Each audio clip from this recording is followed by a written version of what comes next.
Oui, bonjour, j'espère que vous allez bien malgré la baisse qu'a connue le marché au cours des derniers jours. C'est vrai que c'est en ce moment qu'il faut parfois tout simplement revoir sa stratégie pour tout simplement s'adapter à l'état du marché. Et du coup, ça va être le sujet pour vous montrer une nouvelle fonctionnalité qui est disponible à la fois sur la version VIP sur Google Sheets, mais également sur la version Excel, la formule standard. Et du coup, ça va être tout simplement de voir directement dans votre onglet répartition les différentes surexpositions ou sous-expositions par rapport à vos placements, et que ce soit également sur les exchanges si vous êtes surexposé ou pas. Je vais vous montrer ça tout de suite après le générique.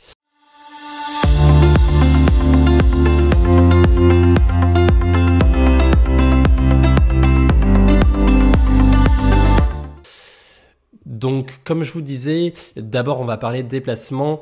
C'est aujourd'hui possible de définir des repères visuels, des petites alertes qui vont vous permettre de voir tout simplement si par rapport à une répartition d'objectifs que vous avez définis, par rapport à votre pourcentage réel, est-ce que vous êtes surexposé ou pas, tout simplement. Donc là, par exemple, ça va être le sujet. Par exemple, là, on voit le Bitcoin. Ici, il apparaît en bleu, idem le stablecoin, parce que du coup on est largement surexposé par rapport à l'objectif qu'on s'est fixé, qui est ici de 15%.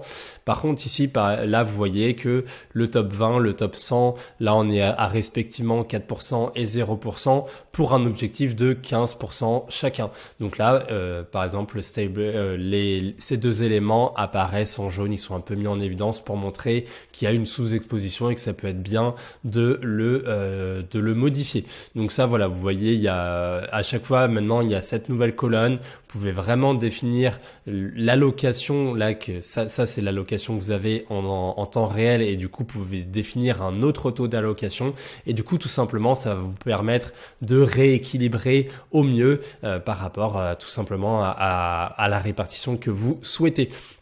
Donc du coup voilà, là l'idée en tout cas qui est intéressant, c'est même au-delà des alertes visuelles de vraiment réfléchir vous de votre côté à quelle est la meilleure répartition. Si évidemment vous souhaitez pas profiter de cette fonctionnalité, il vous suffit finalement de laisser vide les valeurs ici et même d'enlever les alertes visuelles. On va voir ce que ça fait là si j'enlève tout.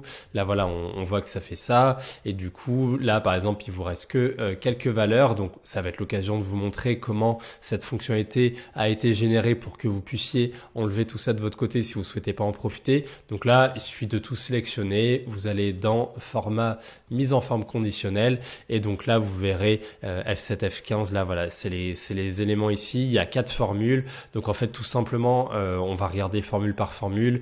Là ici, vous voyez que s'il y a un écart de 20%, ça apparaît en rouge. Si c'est plus qu'un écart de 15%, c'est en orange, et 10% en jaune. Et enfin, si vous avez cette fois-ci une surexposition, du coup tout simplement c'est en bleu. Voilà, là il y a un plus au lieu d'un moins pour les autres éléments. Donc voilà, tout simplement si vous voulez supprimer, hop, vous supprimez ici avec la petite icône poubelle, et tout simplement cette fonctionnalité ne sera pas présente si finalement pour vous ça alourdit un peu trop dans l'onglet répartition. Mais sinon vous voyez que vous pouvez finalement à nouveau retourner dans les mises en forme, changer les valeurs, changer les couleurs si elles ne vous conviennent pas, et vous pouvez à nouveau avoir une customisation complète. Et du coup à partir de là, à vous de réfléchir si effectivement votre répartition actuelle qui est ici, elle vous convient par rapport à votre répartition objectif que vous êtes fixé, sachant que à nouveau en fonction des états du marché, ça peut être pertinent tantôt d'aller chercher un peu de risque comme c'est le cas ici pendant un bull run, mais tantôt là quand c'est la baisse du marché qu'on a vu au cours des derniers jours, finalement de sortir un petit peu des actifs risqués, de se définir 0% ici, peut-être 10% là, et du coup là de mettre 25% par exemple. Là d'ailleurs je mettrai peut-être ici un petit élément pour faire la somme de toutes ces valeurs, pour bien vérifier qu'on est à chaque fois à la somme qu'on est bien ici à 100%, parce que sinon c'est sûr que on peut noter des données qui s'avèrent finalement fausses lorsqu'on fait la somme de tous ces éléments. Voilà, mais vous voyez que ici, voilà, vous pouvez vraiment définir les valeurs que vous souhaitez. Et du coup, de toute façon, sur Microsoft Excel, ça va être exactement la même chose. Ce sont les mêmes formules, c'est le même principe. Donc là, je m'adresse cette fois-ci à ceux qui ont souscrit à la formule standard. Donc là, à nouveau, voilà, on va mettre la somme des différents pourcentages. Comme ça va être inséré ici. Ah bah là d'ailleurs on voit qu'on est un petit peu au-dessus. Voilà, hop. Et donc là pareil, voilà, vous pouvez mettre 25%, là par exemple 0, 0 et 10 ici. Et comme ça, on voit qu'on arrive à la somme qui est convenue. Donc du coup, à nouveau là, ici, c'est vraiment la même chose. Hein. Si vous maîtrisez pas très bien Excel, il suffit de surligner là les éléments ici, vous faites gérer les règles, ou alors vous prenez tous les éléments, vous faites gérer les règles ici en allant dans mise en forme conditionnelle. Et du coup, à nouveau, vous voyez les différentes formules apparaître. Donc voilà, c'est vraiment celle-ci, moins 20% en rouge, moins 15% en orange, moins 10% en jaune et plus 10% en bleuté pour ces éléments-là. Voilà, donc vous voyez comme ça, vous pouvez vraiment customiser ce que vous souhaitez. Pour les échanges, cette fois-ci, la philosophie, ça a été de dire lorsque finalement vous avez trop d'actifs sur un seul exchange, sachant qu'à nouveau, vous n'avez jamais une sécurité 100% parfaite. Hein. On a vu qu'il y a eu des hacks sur crypto.com il n'y a pas longtemps et ça a contribué à la baisse. Bah, l'idée, c'est de vous dire, voilà, si vous êtes trop surexposé à l'un de ces exchanges, vous avez à nouveau une alerte visuelle. Donc là, par exemple, on voit que Coinbase et Swissborg, qui représentent respectivement 49% et 40%, bah, du coup, ils apparaissent quand même en surbrillance parce que effectivement, s'il était amené à avoir un problème sur l'un de ces deux exchanges, bah, vous avez quand même une forte part de vos actifs qui se retrouvent en péril. Donc c'est toujours voilà, l'idée de mettre en avant ça pour ensuite vous définir est-ce que vous souhaitez finalement réallouer une part de vos actifs sur d'autres exchanges, sachant qu'il y en a une flopée, ou est-ce que finalement vous êtes OK avec ça et c'est tout bon. Donc à nouveau, là, comment cette fonctionnalité a été codée, c'est vraiment la même chose que tout à l'heure. Vous sélectionnez ça, vous allez dans format mise en forme conditionnelle. Vous voyez à nouveau les trois formules. Donc du coup, voici les métriques qui ont été retenues, mais vous pouvez à nouveau les customiser comme vous souhaitez. C'est-à-dire en rouge si vous êtes exposé à plus de 55% sur un exchange, en orange si ça dépasse 40% et en jaune si ça dépasse les 25%. À nouveau, à vous de voir ce que vous souhaitez indiquer comme valeur, ou si de toute façon cette fonctionnalité vous intéresse pas parce que voilà, vous avez confiance en l'exchange en question, vous pouvez tout simplement à nouveau supprimer les règles. À nouveau, je rappelle, pour Microsoft Excel, c'est vraiment la même chose. Vous sélectionnez, vous faites gérer les règles et là, voilà, vous revoyez à chaque fois les mêmes valeurs réapparaître.